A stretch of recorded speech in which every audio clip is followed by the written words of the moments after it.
Dave Pirner, he of Soul Asylum, one of the all-time greats, joins us. Dave, let's just start right at the top. We played a whole lot of Somebody to Shove the other day. I know. It was a great day for me because the day before, my manager told me about it, and then I just kind of forgot. And then I got in the car the next day, and I turned on the radio, and I just started laughing. And I really like the way that it ends kind of the way it starts. But, because I had been listening to KQ going, I wonder what's happening, and for some reason I was just curious to know what was going on. I don't know, maybe I had a sense or something. Yeah, it was an easy choice. We were thinking, we got to do something. We're signaling, okay, a change is coming, and we're looking forward. And we're going to be playing a lot of Minnesota music, and we're going to be looking at a lot of our own backyards here because there's so much to choose from. Right. And it felt like, what better song to just kick off the whole thing. 30 years later, thanks for that tune, man. Still sounds pretty good to my ears. No problem. We still play it. Yeah. So, 33 years later, actually. Yeah, Get my math here together. We got an acoustic version. We got an inside, outside, upside down version. Let's go way back. We're talking earlier about first album you ever paid for with your own money. Captain Fantastic and the Brown Dirt Cowboy, I believe, is the first record. Yeah, that's right. At Dayton's. At Dayton's. Oh, wow. My mom. Yeah. She'd go to one department, and I'd go to the record department. Was it a plan? Did you know, like, I'm going to buy this record? Or did you get in there, and then you're flipping, and you're like, I like that cover? I mean, what was it? That's a really good question. I want to say that I was going to buy it because my older sister turned me on to Elton John, and she had the greatest hits record. Yeah. And I wanted to one-up her probably by getting the new one. Yeah, right. Yeah, because I was going to specify, I didn't have to, but yeah, not a hand-me-down. I also have a lot of older siblings, and the hand-me-downs, a lot of records in the house, but going to get that first one on your own, your own money in your pocket, I mean, that's a pretty big moment. It is. It's empowering, and if my mom used to go to Shopper City or Target, and I would say, Mom, I really want this 45. And she'd go, what's the name of it? And I go, I don't know. And I start singing it to her. And bless her heart, she would go to the record department at Target or Shopper City and go, do you have the single that sounds like this? And sing it to the cashier. And come on. Yeah. Isn't that sweet? That's a movie scene right there, man. We gotta write that into a script somewhere. Or old or whatever, I think just being able to go to Target, Shopper City, or Dayton's to buy a record and have somebody knowledgeable talk about a throwback. Yeah. That's awesome. I like Mom. So then, how was Mom about the drum kit when you decided you were going to jump in and be a drummer? Not thrilled, but they put up with it pretty good. Yeah. I didn't know how obsessed I was, but she was cool enough to, be a music person and understand that it was probably just as well that she let me nurture it and paid for some trumpet lessons and stuff like that. Yeah. As a drummer myself who's given drum kits to nephews over the years, I go from favorite uncle and least favorite brother in just a snap. You know what I mean? Like, the kids love me, and my brothers are like, what the hell did you do to my house? Nice. Sorry, man. Let's be honest, you love that, though. Yeah, it's awesome. Every family's got a little Bobby Brady in there waiting to work over that drum kit and make everyone else's life miserable. Absolutely. I love those little Questlove kits. They're great. Those are awesome kits.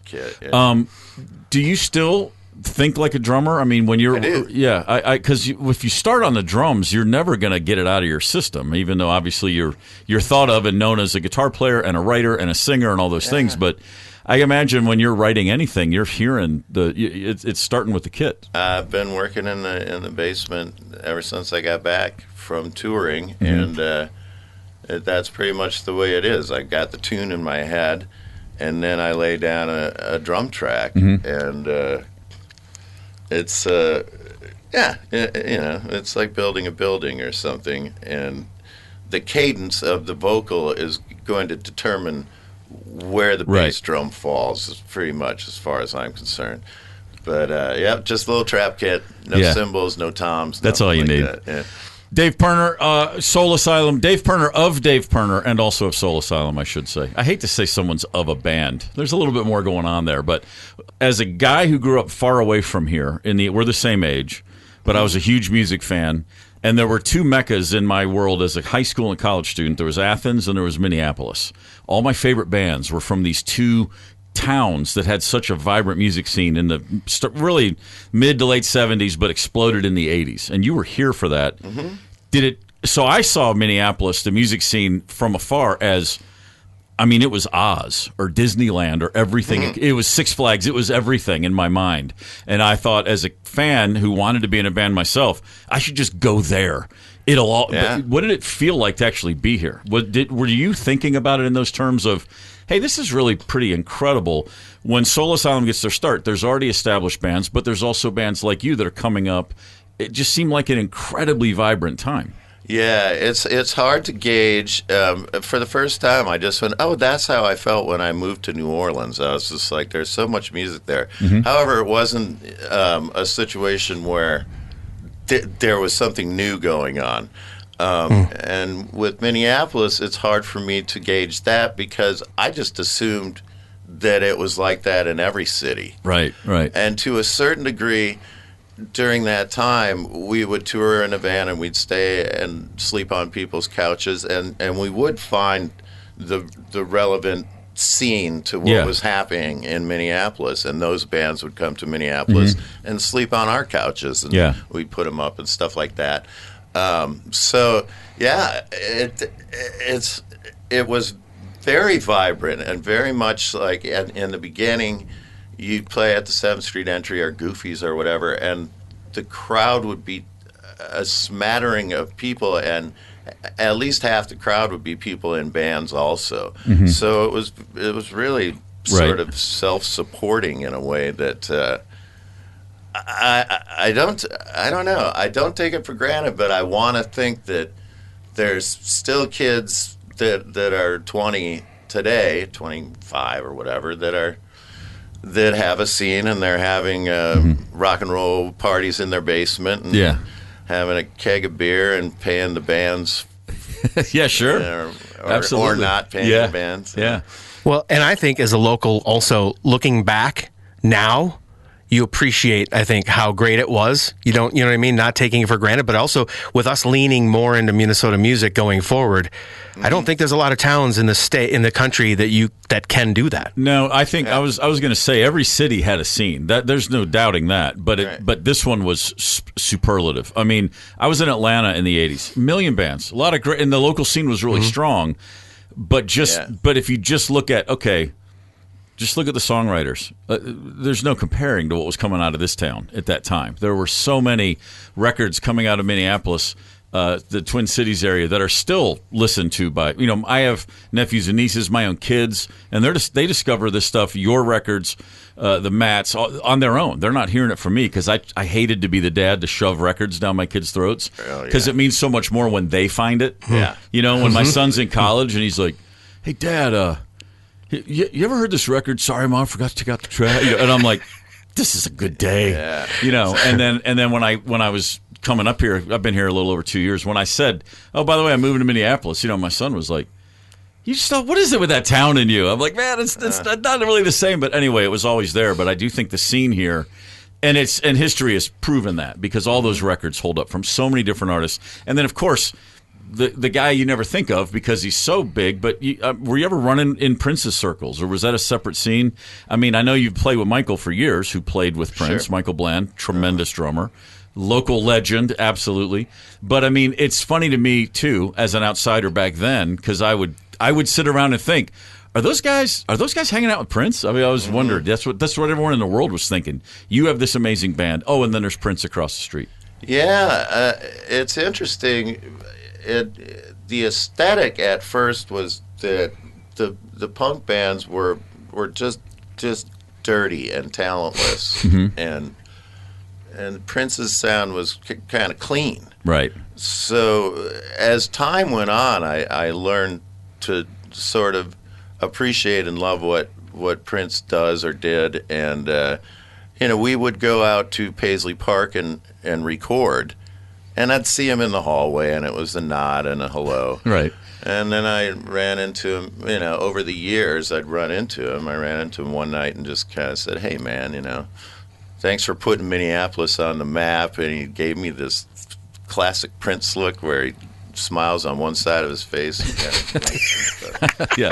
And and then there's the connection through Michael. And, of course, we had people, sound men and stuff like that, who worked for Prince. And so as time passed, I think we grew closer. Right. And when Michael told me he wanted to cover one of my songs, that was a big deal. Sure. That was really a nice sort of nod, I think. And I never would have assumed that he was paying attention to what I was doing. Right. I think he was paying attention to everything. Yeah. I don't think anything got past his radar. You know what I mean? Sure. I thought this before I lived here, and it's certainly been cemented in the 2 years since, but I'm not surprised.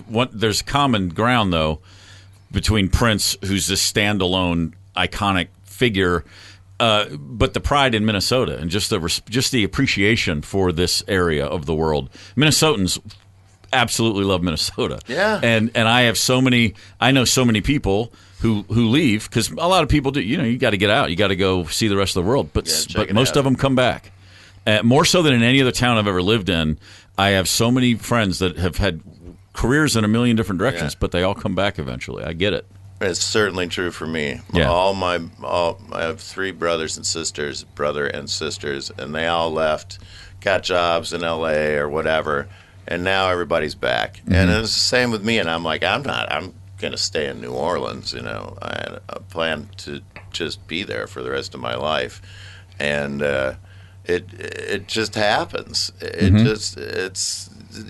That's when I got a real flavor for how unique Minneapolis is and how special it is. Right. Dave Pirner is with us. Gorman in the Morning on Minnesota's KQRS. You and I first met in 1988. I don't know if you remember that. 88. Mr. Crow's Garden is what the Black Crowes were called then, and we opened for you guys at the brewery in Raleigh, North Carolina. Hang Time Tour. And we were huge fans. That was at that moment the biggest gig Mr. Crow's Garden had ever played. Opening for a band that we actually liked and had the records. And we drove up to Raleigh and walked into the club. And I remember watching you guys soundcheck, and we were all terrified. We were just like, oh my God, they're from Minneapolis. That's a real music town, and that's a real rock band, and they have a record deal. Holy crap. And then the next night, we opened in Atlanta as well. So we opened in our hometown, but we were in North Carolina the night before. So it's 2 nights with Soul Asylum. And I imagine you probably had something like that too in your run with Soul Asylum in those early days. We didn't play great shows, but we didn't suck. And we didn't suck in front of a band that kind of scared us and that we liked. I mean, the confidence we had after those 2 nights, just being like, hey, we were on a stage with those guys and we didn't embarrass ourselves. Yeah. Like, I don't know. We didn't talk about it, of course, but I could feel it. Like, that was a momentous thing for us. Was there, in the early days, a gig you can look back to where you went, hey, I think we're onto something here? Like that? I can tell you one thing, we did suck a lot. Yeah, well, we did. We shared that, my friend. We used to talk about, I still remember the first time we ever played a show where we were like, that's a pretty good gig, because it was that second half of that one song was pretty good. Like, we used to, it was about, we caught a moment there. We couldn't hold on to it, but we found something, and that's all it takes. It's a breadcrumb. It's like one good golf shot, and you go back and waste another day on the golf course. So getting through a whole gig, that was right when we started to kind of figure it out. But those shows we always look back on those with, that was a really important time for us. So much can go wrong. Yeah. So when everything goes right, it's a little bit of a surprise. And a high, I would imagine, right? Yeah. For both of you, and a high, right? Through the set, and nothing broke, and we weren't miserably out of tune, et cetera, et cetera. Sometimes I think that's the first thing I thought of when you brought that up. I was like, when you're opening for somebody, like when we opened for the Ramones, I was like, Oof. all right, we're getting somewhere, That's impressive. So little things like that. Yeah.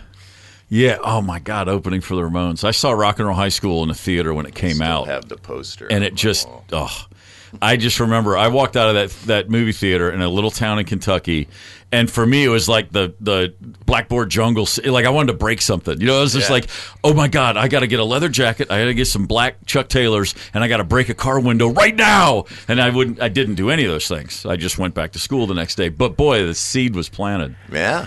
Opening for the Ramones that's about as good as it gets. Yeah, it's on paper. It's fun. It's fun to. Where'd you play with them? First Avenue. Wow, yeah, man. We opened for Metallica, and I was like, okay, this is cool. But I think my favorite tour opening was probably easily Keith Richards and the Expensive Winos, and that was a tour that I watched the headlining band every night. Yeah. And other times you do your thing and you get out of there and stuff. But that was cool being around rock musicians of that caliber. It was real. And opening for Husker Du was a thing that we did for quite some time, which was fun. Yep, for sure. Learning the ropes through, just kind of a crazy do-it-yourself aesthetic or ethic. And it's so important to see it up close. I mean, even as a fan, I remember like the first time when I was in high school, like the first time I saw a band in a club. Like when you're a kid, you just see big concerts. You just see arenas. Exactly. I'm 7th, 8th grade, and I'm like looking at Earth, Wind, and Fire on TV, going, "How the hell do you do that?" But the first time I snuck into a club at 16, pretending to be 18, and I saw a crappy band, I went, "Oh, wait, I could do that." Something clicked. It starts there, and then I'm like, I remember thinking, "Oh, wait, the Beatles started in clubs. They weren't they weren't the Beatles. They were those four idiots in a club." And just seeing it, and like to your point, getting around a band that's all they got to be is a couple steps ahead of you because the learning curve is so steep. Those early days, you learn so every experience you get it the first time. It's like, oh, I get that now. I get that now. I get that now. That's if I miss anything, it's just that feeling of such momentum when you feel it starting early stuff. You don't know where you're going, but at least you're going. Right. It's a pretty exciting time. It's Gorman in the Morning with Fletcher and Ryder, 92 KQRS. Okay, and so from an outsider's perspective, from the one guy in this room that isn't or wasn't in a band, those rough years, the crappy shows, that's a rite of passage, right? I mean, like that's where you cut your teeth and that's where it all happens, right? I mean, those are in a way looking back, those are the best shows, right? If you're doing it right. I'm sure you have the same thing. Bands that have a plan. We have a master plan. And we would look at them and go, you guys, what are you kidding? I don't know what I'm having for dinner. What the hell of a plan? You have a plan for that. You got to just be in it. Possible. You got to roll with it, I don't want to forget, you brought in some, was it Eric B. and Raheem action figures? Oh, yeah. What are these? What is From this? Down in the Valley. Nice. I collect rock and roll action figures. Rock and roll action figures. I like it. So I bought quite a few Sid Vicious action figures because I just give them to my bass player friends. My bass player collects only bass players. But, wow.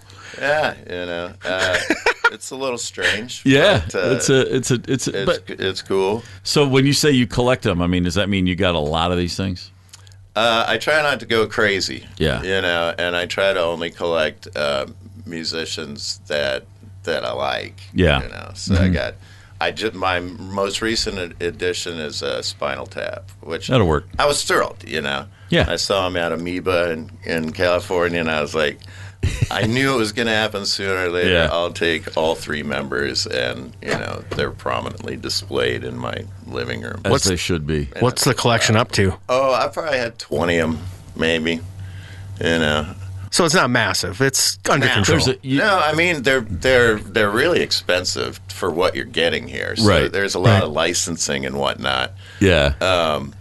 But it's interesting to see who makes the cut. You're a man of discernment. Exactly. Yeah. Exactly. I like that. It's more of like a Hall of Fame. Glow in the dark Alice Cooper, which is pretty cool. Strong. And that was the first big concert I ever went to, the Tear Gas I was going to get around to that one as well. First, so what year are we talking? Going back to what you were saying, I think when you're growing up, you think that that music is something that comes out of a radio or that's in LA or New York, and you don't. And when you go and see a local band, for me anyways, that's when everything changed. Yeah. And that's when these local guys kind of became heroes and icons and mentors to me, because I realized that I could do it too. But before that, it just seemed like something coming out of a magic box. Yeah, no, it really is. The first time I saw a band in a club, it was in Nashville. I grew up in Kentucky, so an hour south. You went to Nashville to do anything. I was in a small town, so that's still kind of and just sitting there watching this local band. Probably the second thing I saw was Jason and as they were then called, Jason and the Nashville Scorchers.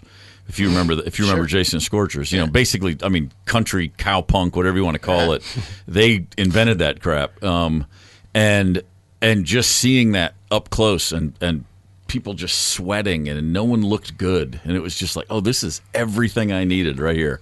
Finally get it. It makes perfect sense now. So the first concert you saw was Alice Cooper? That is correct. The first big concert at a hockey rink or mid-'70s, late 70s? Yeah. Man. Took the bus to St. Paul Civic Center. Nice. And they played School's Out was the last song, and all this fog started coming out from the side of the stage, and I was like, cool, fog. And then it hit my face and my eyes, and it was tear gas. And the entire building evacuated. Oh, and what? This is crazy. This is a real thing. Yeah. So that was my first concert experience. And so before the tear gas hit me, the entire, let's say I was 100 people back. Yeah. They all started running towards me, and I didn't understand what was happening. And then the tear gas hit me, and then everybody split, and I ran into Alice Cooper in Italy, believe it or not that long ago. And I brought it up, and he goes, oh, yeah, people talk about that show all the time. So there's a whole cult of people that were at that show. Well, I'm glad to hear he didn't say, oh, I don't remember. There were so many tear gas incidents back then. Exactly. At least it was only one. Exactly. Yeah.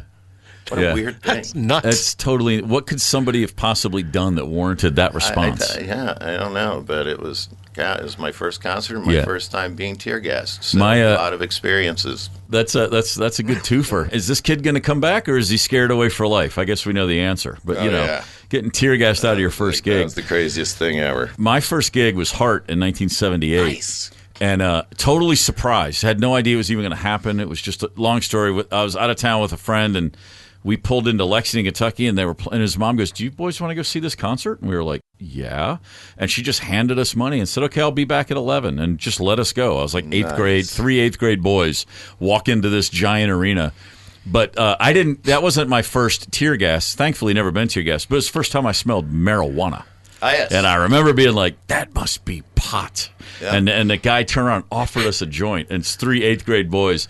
In my mind, what I said was, nah, that's cool, man. But I think what I said was, no, man, I don't think that's a good. I'm surprised I didn't burst into tears. I was so freaked out to be offered a joint. Like, I'm good. I already smoked. Yeah, I was trying to. That's what I was going for. I don't think I pulled it off. I was raised in a household with a nurse for a mom.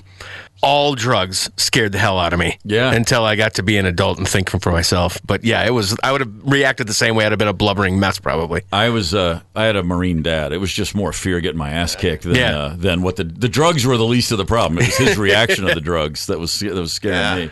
That was the first time I ever saw somebody get a hand job in public was at the Civic Center. Nice. I can't even remember which concert was that. That wasn't the tear gas show? Like, are they doing this? Just like right. That would render my memory. I wouldn't. 15 or something. Yeah. You can just do that in a hockey rink. I would have lost track of who was on stage to say. I would have had the exact same reaction. How was the show? I don't know. Yeah. But I know one guy loved it. There was one dude that was very happy about last night's activities. He was super into it. Dave Pirner is in studio with us. What are you doing, man? What's happening right now? You writing? You getting on the road anytime soon, or you just get off the road? What's the deal? We just got back from about 4 months or so of did America a couple times. We did Europe. And then came back for a few days, and then went to Mexico. Just got back from there, and then I'm going to Michigan, and then I'm going to South America, and I'm working on the next record, which is what I do, and keeping busy. I got psyched out about spring. I was like, oh God, I'm excited about lawn work and stuff, which you're excited about until you're actually doing. Of course, lawn work. correct. Yeah. But somebody said, oh yeah, it might snow, so you might want to think about whether or not you want to put grass seed down or whatever. And I was like, it's not gonna snow. And a lifetime spent saying, nah, it's not gonna snow in April in Minnesota. Right. Most guitars you've ever owned at one time?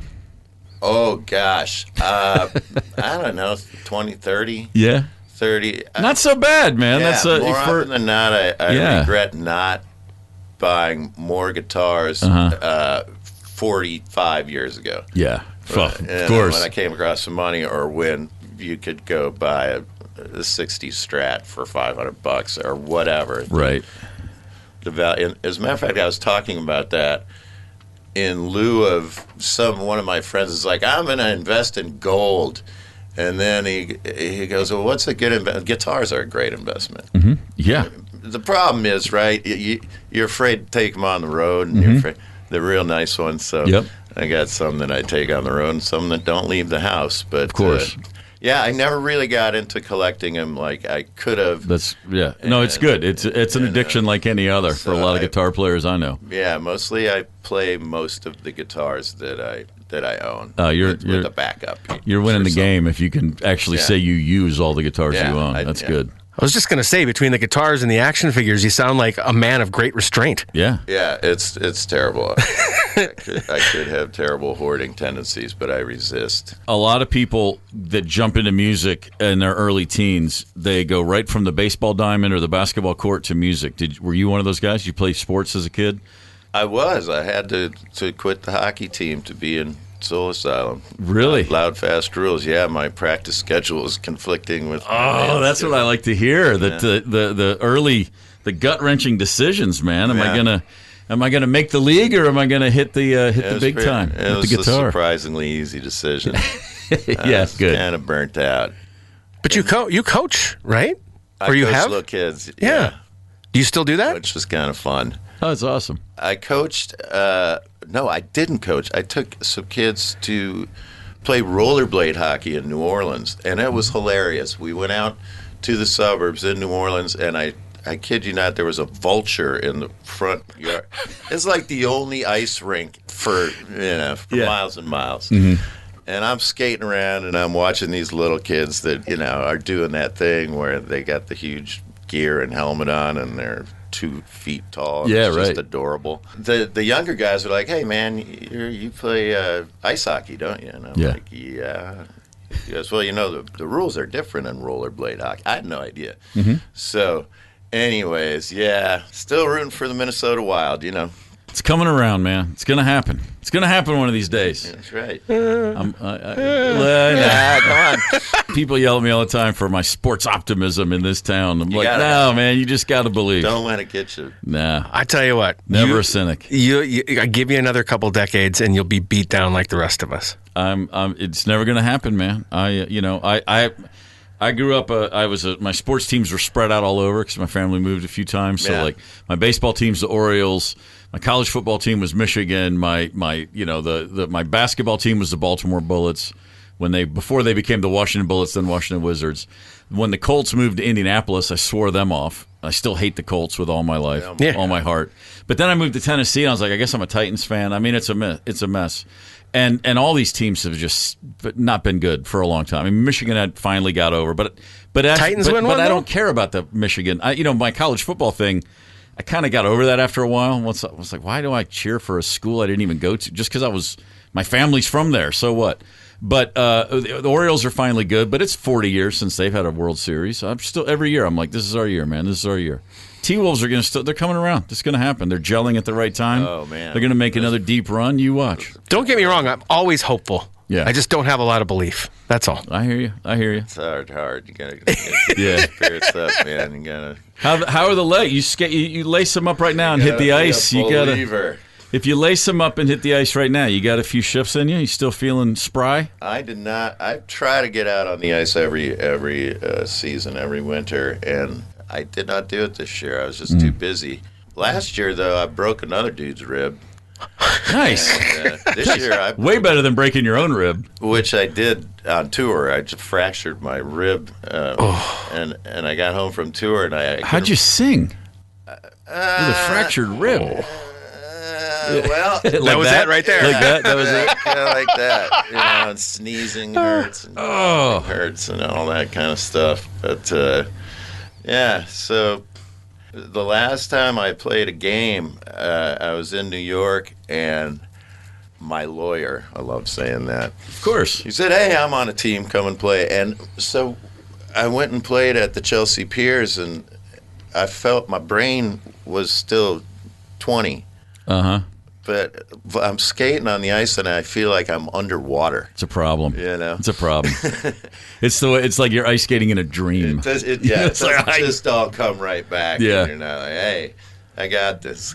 No, I played basketball my whole life, and my son, who's in his mid-20s now, when he was a senior in high school, it's the last time we played like a game of one-on-one where I put any effort forward. And I had that exact same experience. It was just like overnight one day, all of a sudden, nothing my brain wanted to do, my body would cooperate. It really was like I was floating above. Like, who is that person in that body? Because it's not me anymore. Yeah. And he was just like, what's wrong with you? And I'm like, I can't believe I'm saying this, but I'm done. We'll play horse. I can't go with you. And he's running circles around me. I was like, oh, this is terrible. Man. You're opening a massive wound for me right now, because yeah. I just skated a couple weeks ago, and it was a charitable thing. We played after the Wild at Xcel Energy Center, and it's the first time I've left the ice saying, I don't really know if I ever want to play again. Oof. It was awful. It was awful. I mean, it was. I'm sorry to bring the whole room down, but that's how it felt. And it was terrible. It was just such a horrible realization. But I mean, thank goodness for coaching, because that keeps you out there. But good Lord, yeah, So I know. this was I relate. at the Xcel. Yeah, nice. You want to do that sometime? Yeah, man. All right. We'll make it happen. I'm fearless and accident prone all at the same time, which is a terrible combination. I was going to say, that's either the best or worst combination I've heard of in a while. It's a good combo for insurance companies. I start to feel the hockey rage, and I'm like, oh, God, put it back where it was. Soul Asylum is on Minnesota's KQRS now, moving forward a lot. I'm very happy about that. You're welcome anytime, Dave. Thanks for coming in. Thank you for having me. I really appreciate it. Man, it's a real pleasure for both of us to have you in. So seriously, cheers. Anytime, man. Absolutely. I'll be hanging around in the parking lot. All right. With my action figures. That's right. Well, next winter, we can turn that lot into a rink real easy. We can get some hockey going in the parking lot at KQ. I like it. You know what? Even just street hockey would be fine. Yeah, all right. We got a plan. Yeah, I like it. I have a few months to learn how to play hockey. I'm looking forward to this. I love alliteration. Soul Asylum street hockey. All right. Let's go. That's awesome. Good to leave with a plan. Man, I was right in a on. street hockey video with Kevin Smith for Chasing Amy. Oh, right. Yeah. Oh, that's right. All right. You were. Yeah. There's your recommendation for the day. Thanks, Dave.